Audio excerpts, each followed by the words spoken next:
और ये लो, 1 2 3 4 5। मैं जीत गई, कहा था ना मैंने। हाँ बाबा, तुम जीत गई। एक बात बोलूं? हाँ बोली ना। तुम हमेशा इस तरह खुश रहा करो। अच्छा जी। सच कह रहा हूँ। मैं तो ये भी चाहता हूँ कि हमारा होने वाला बच्चा हमेशा मुस्कुराते रहे और खुश रहे। आप ना हमेशा आगे की सोचते हैं। तो इसमें गलत क्या है? मैंने तो ये भी सोच रखा है कि हमारे बच्चे को कहाँ पढ़ाना है। अच्छा जी, ठीक है, फिर और सोचिए। मैंने तो कुछ और भी सोच रखा है। कि उसका नाम क्या होगा? नहीं, उसकी छठी कैसे करेंगे? बिल्कुल नहीं। तो फिर? मैंने तो ये सोच रखा है कि हमारे इस बच्चे और दूसरे बच्चे के बीच का अंतर कम से कम 3 साल का होगा। अच्छा जी, आपने तो मुझसे बिना पूछे ही निर्णय ले लिया। हट पगली, अभी तो मैंने सिर्फ सोचा है। वैसे भी अंतिम निर्णय तुम्हारा ही तो होगा। सच कहूं तो मैं भी कुछ ऐसा ही सोच रही थी, लेकिन ये सब होगा कैसे? कल उमेश भैया से बात हो रही थी, तो उन्होंने कहा कि जब भाभी गर्भवती थी तो। हमने तो बच्चा पैदा होने से पहले ही सारी तैयारी कर ली थी। तैयारी? कैसी तैयारी भैया? तैयारी भी और जानकारी भी, यही कि परिवार नियोजन के क्या क्या उपाय हैं और हमारे लिए क्या अच्छा है। अच्छा। मतलब कि हम और हमारी बीवी दोनों ही बच्चा पैदा होने से पहले एएनएम दीदी से जाकर मिले। उन्होंने हमें बताया कि दो बच्चे के बीच में क्या अंतर होना चाहिए, इससे क्या क्या फायदा होता है और इस अंतर को रखने में क्या उपाय किया जाए, जिससे कि तुम्हारी भाभी जब तक ना चाहे वह गर्भवती ना हो। वाह भैया, आप तो बहुत समझदार हो। बिल्कुल, मेरी बेटी 3.5 साल से भी ज्यादा की हो गई है और तुम्हारी भाभी अभी तक। समझ गया समझ गया। अच्छा, तो ये बात है। मैं तो उमेश भैया से और भी कुछ पूछना चाहता था, लेकिन शर्म से कुछ पूछ ही नहीं सका। इसमें शर्माने वाली कौन सी बात है? मैं आज ही भाभी से पूछ कर आती हूँ कि एएनएम दीदी ने उन्हें क्या क्या बताया था। सुनो ना, तुम अभी जाके पूछ के आओ ना। अरे, आपको तो बहुत बेचैनी है। क्योंकि मैं अपने परिवार के बारे में नहीं सोच रहा हूँ, हमारे होने वाले बच्चे के स्वास्थ्य के बारे में भी सोच रहा हूँ। ठीक है, ज्यादा मत सोचो। मैं भाभी से अभी पूछ कर आती हूँ। भाभी, लगता है चावल बनाने की तैयारी हो रही है। अरे पहले बैठो तो। थोड़ा मेरे लिए भी बनाना, मैं भी आज खाकर ही जाऊंगी। ये भी कोई कहने वाली बात है क्या? खाना के साथ साथ मिठाई भी खिलाऊंगी। मिठाई? कोई खुशखबरी है क्या? अच्छा ये बताओ तुम्हारा क्या हाल चाल है? सब ठीक है भाभी, कुछ पूछने आई थी आपसे। हमसे क्या बात है गीता? सब ठीक तो है ना? हाँ भाभी, सब ठीक है।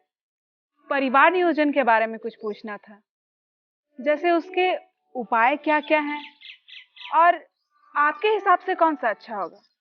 ठीक है गीता, कुछ तो मैं तुम्हें बताती हूँ और तुम ज्यादा जानना चाहती हो तो एएनएम या आशा दीदी से मिल लेना, वो तुम्हें विस्तार से इसकी जानकारी दे देगी। हाँ भाभी, कुछ तो हमें भी पता है, जैसे कंडोम या माला डी। हाँ वही, माला डी या माला एन, इन दोनों में से कोई भी। एक राज की बात बताओ, कुछ महीने पहले एक दिन तुम्हारे भैया और हमने सोचा कि अब हमारी बिटिया 3.5 साल की हो गई है तो हमें एक और बच्चा होना चाहिए। तो फिर क्या, मैंने माला डी खाना छोड़ दिया। मतलब कि आप भी माला डी ही खा रही थी? और क्या, अब तुम फिर से चाची बनने जा रही हो। अरे वाह भाभी, ये तो बहुत बड़ी खुशखबरी है। चलो चलो अंदर चल के बातें करते हैं, यहाँ बहुत धूप होने लगी है। चलो। ठीक है भाभी।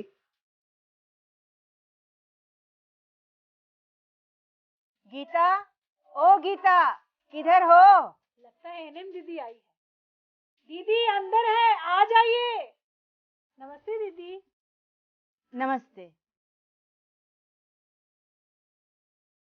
लो गीता, हाथ कंगन को आरती क्या और पढ़े लिखे को फारसी क्या। लो, एनएम दीदी आ गई है, जो पूछना है पूछ लो इनसे। अरे मैं तो गीता के घर ही गई थी, वहाँ पता चला कि वो तो तुम्हारे घर आई है, तो मैं रमेश को लेकर यहाँ चली आई। अच्छा की दीदी, इन दोनों के साथ मैं कुछ और भी जान जाऊंगी। हाँ गीता, तुम गर्भवती हो ना, अपना ध्यान रख रही हो ना, और अपने होने वाले बच्चे का। और हाँ, अभी से ही परिवार नियोजन के बारे में सोचना शुरू कर दो। दीदी, ये हमसे 2 कदम आगे हैं, ये उसी के बारे में हमसे पूछने आई थी। बहुत बढ़िया।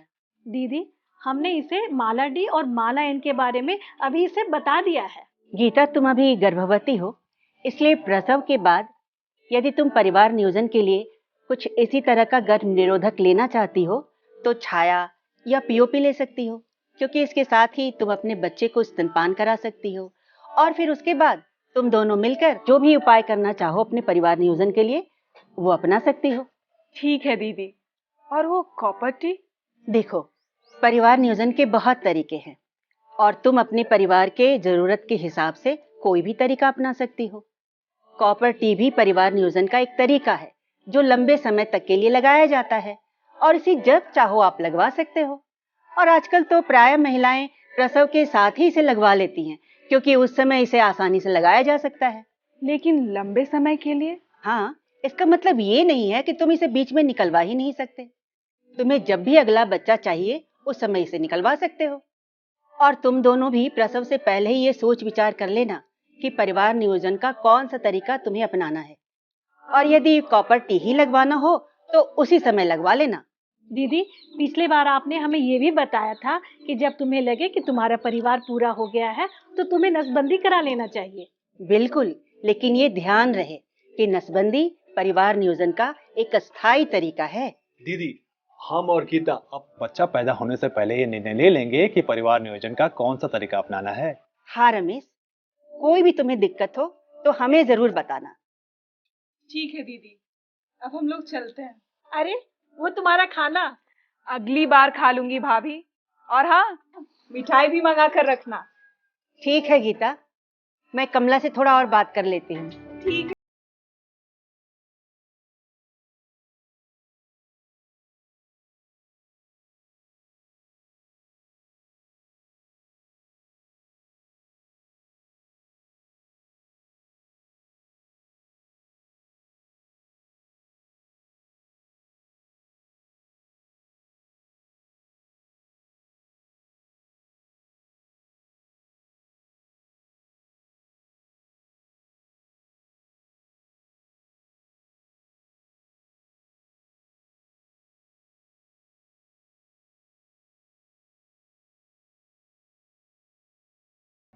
पति और पत्नी अपने परिवार की जरूरत के हिसाब से कोई भी तरीका अपना सकते हैं। अगर आपको पहला बच्चा देर से चाहिए या फिर दो बच्चों के बीच में कम से कम 3 साल का अंतर चाहिए तो आप कंडोम, माला डी या माला एन अपना सकती हैं। अगर आपको लगता है कि आपका परिवार अभी के लिए पूरा हो गया है लेकिन शायद भविष्य में आपको एक और बच्चा चाहिए तो आप कॉपर टी जैसा लंबे समय का उपाय अपना सकती हैं। अगर आपको लगता है कि आपका परिवार बिल्कुल पूरा हो गया है तो आप या आपके पति नसबंदी करवा सकते हैं। और अंत में, जैसा कि आप जानते हैं कि प्रसव के 6 महीने तक बच्चे को मां का दूध पिलाना बहुत जरूरी है, इसलिए प्रसव के बाद आप या तो कॉपर टी लगवा सकती हैं या गर्भ निरोधक गोलियां जैसे कि छाया या पीओपी ले सकती हैं।